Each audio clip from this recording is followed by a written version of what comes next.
The Scripture of the Founding Master. Chapter 15, Entrusting. The Founding Master said to several of his disciples, "The reason I feel such deep affection for you is because, of all the people, only you ahead of so many others have found this special affinity, generated this special aspiration, and have come to seek this Dharma. The reason I sometimes feel disappointed during our time together is because there are those among you whose dedication to cultivating the way has diminished and who have aroused other selfish thoughts, and thus do not faithfully follow my guidance. If, in this way, you forget your original intents and disregard my purpose, then what will you do if I shake off all affinities and leave on a long journey of self-cultivation? At such a time, it will not be so easy to meet me, no matter how hard you try. Therefore, you must rededicate your spirits once again to make sure I don't have such thoughts." The state of mind of a liberated person has aspects that cannot be fathomed with ordinary states of mind. When one is involved in any activity, no matter what it might be, it may seem as though one couldn't stop even if it takes thousands of years. But once one decides to stop, all traces will instantly vanish into thin air. In January of the 26th year of the One Era, 1941, the Founding Master passed down his transmission verse and said, "The persons of the way of old generally passed down their Dharma transmission verses hurriedly at the time of their death, but I will give it to you in advance. They also transmitted it in secret to just a few disciples, but I am hereby giving it to all of you equally." Whether one receives the Dharma completely or not, however, depends on one's own practice.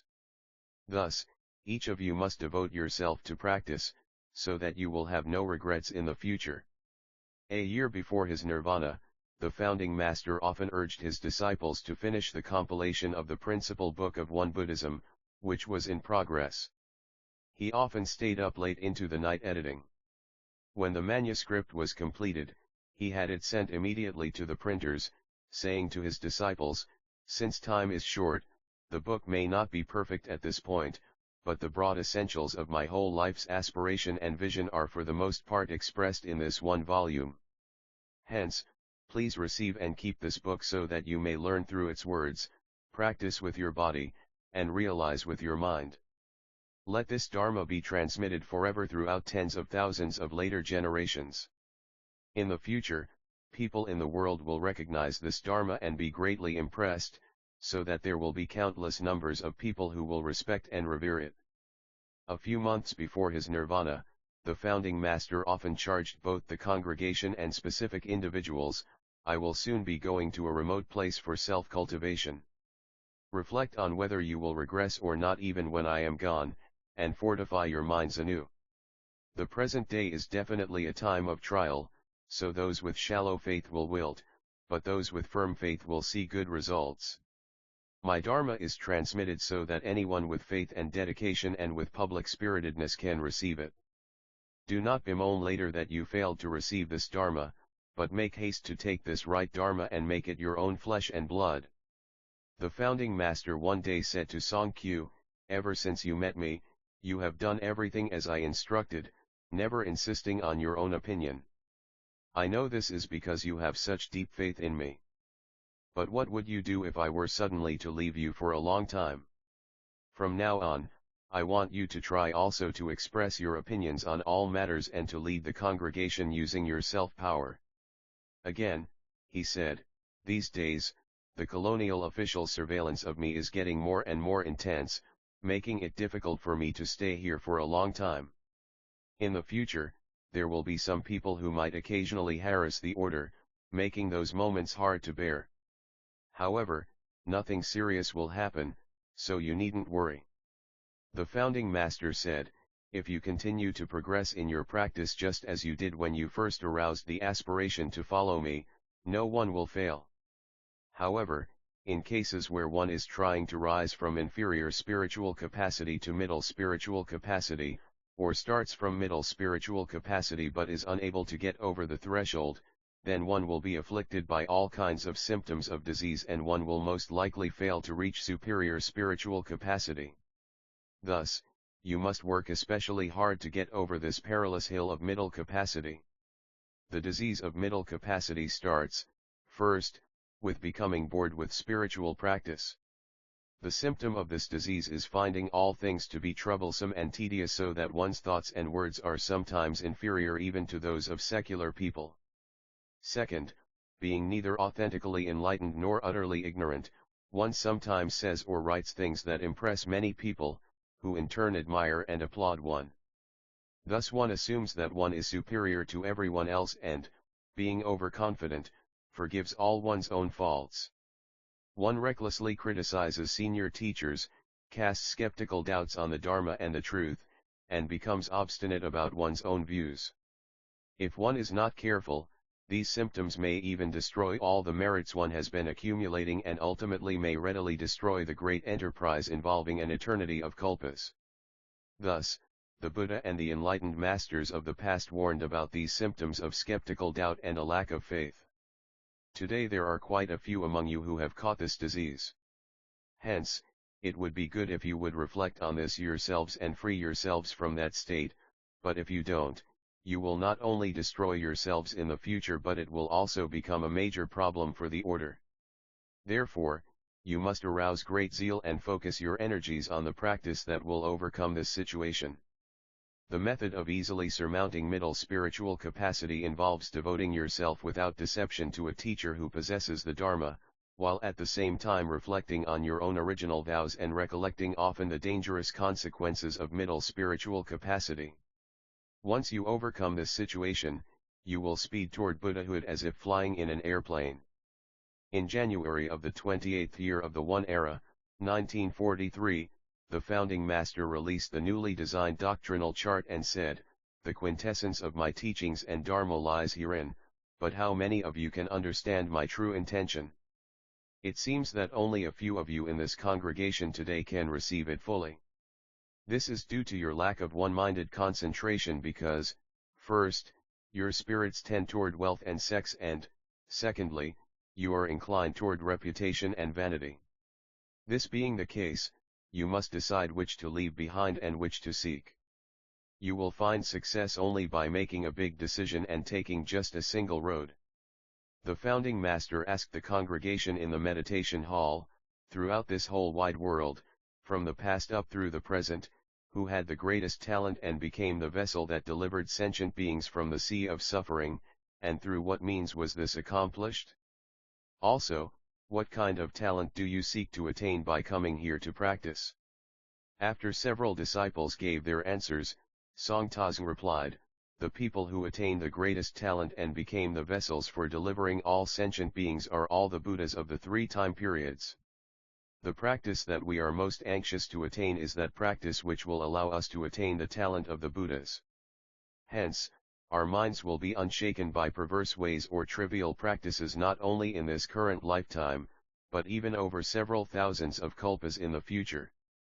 By gaining the Buddha's knowledge and conduct, we will resolve old age, sickness, and death and will work hard to deliver sentient beings from the sea of suffering." The founding master said, however, among current practitioners, there are some people who admire extraneous studies even after discovering our Dharma gate, or who occasionally reject our own gate of the way to seek extraneous knowledge. How is this not regrettable?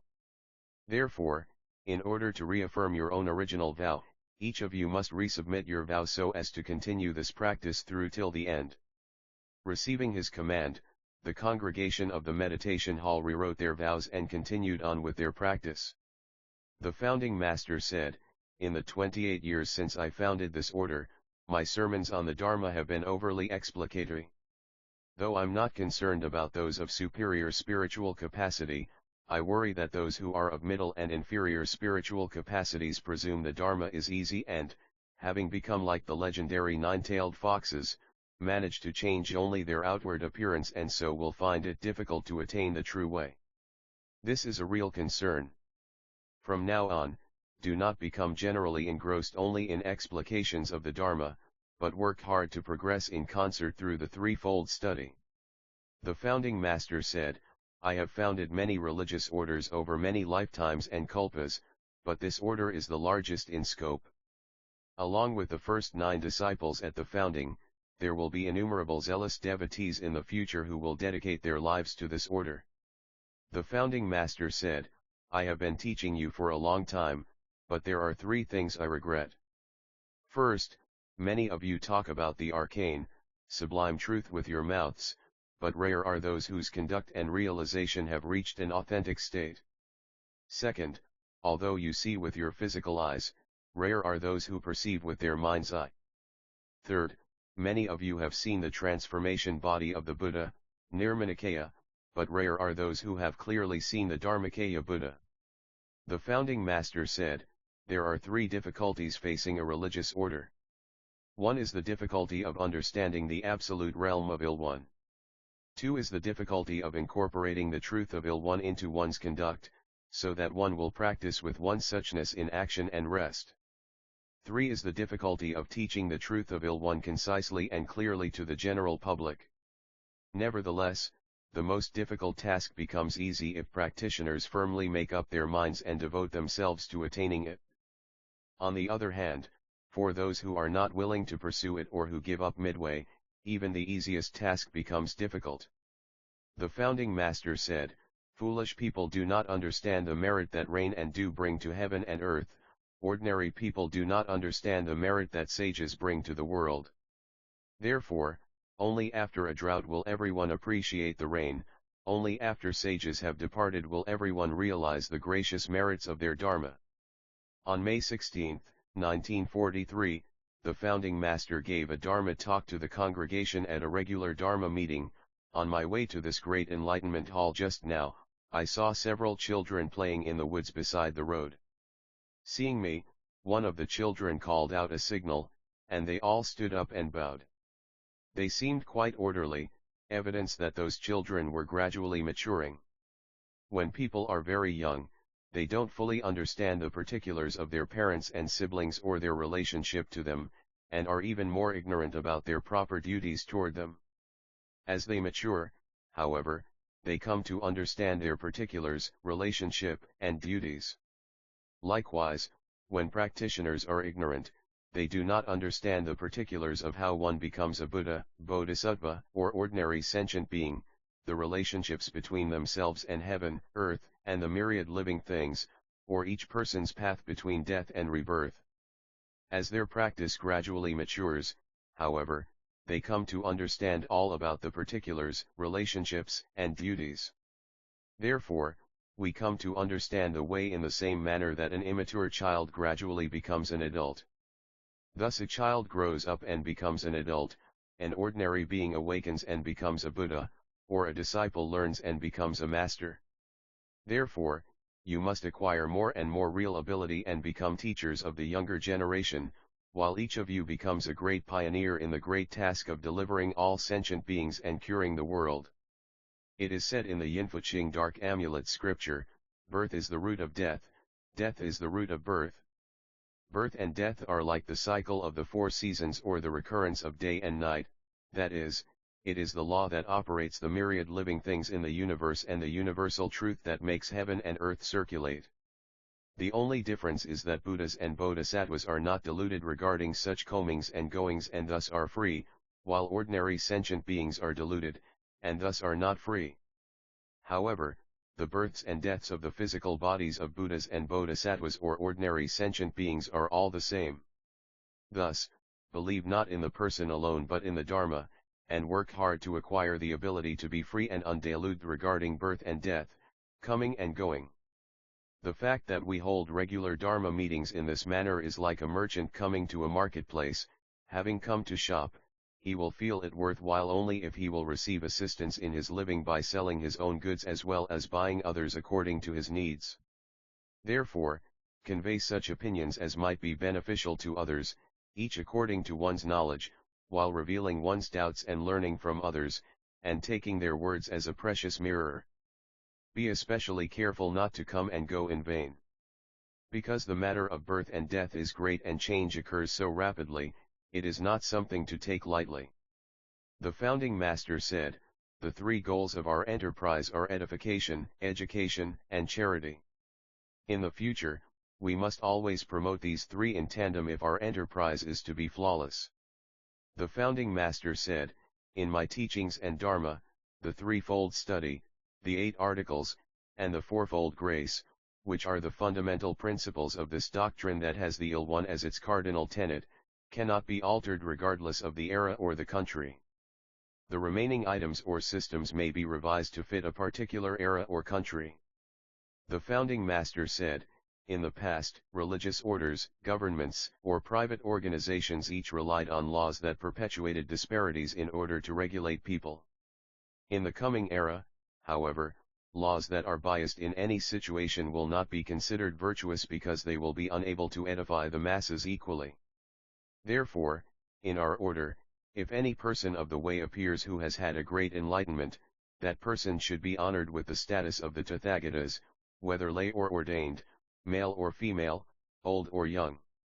Moreover, in birthday and memorial ceremonies or any other events honoring a founder of this order, rather than holding an event on behalf of a single member, we should see to it that everyone should rejoice or mourn on the same day.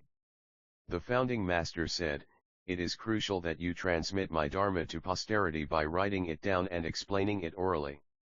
However, it is even more important that, by practicing it with your bodies and realizing it with your minds, you ensure that this Dharma lineage is never severed.